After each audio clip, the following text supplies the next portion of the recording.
হয়ে গেছে। আপনারা চাইলে এরকম ঝোলও রাখতে পারেন, এরকম ঝোলও রাখতে পারেন, নাহলে এটাকে পুরো শুকিয়ে দিতে পারেন, পুরো শুকনো করেও খেতে পারেন। ঝোল রাখলেও ভালো লাগবে, টেস্টটা খুবই ভালো। এবার আমি গ্যাসটাকে বন্ধ করে দেবো। এটা হয়ে গেছে, তার স্ট্যান্ডিং টাইম 2 মিনিট দিয়ে দেবো।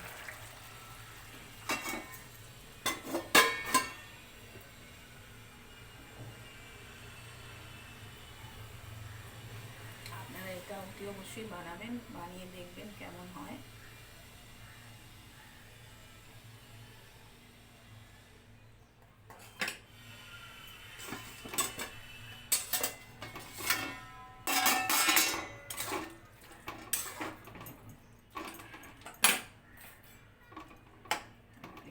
দেখাচ্ছি কত ভালো লাগছে তরকারিটা দেখতে।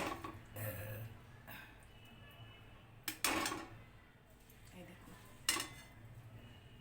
এই তরকারিটা আপনি রুটি, পরোটা, ভাত সব দিয়ে খেতে পারবেন। দারুণ টেস্টি, আপনি খেয়ে দেখবেন, বানাবেন, বাড়িতে বানিয়ে খাবেন, দেখবেন কেমন হয়। আর এক ফোঁটাও তিতো নেই। Thank you.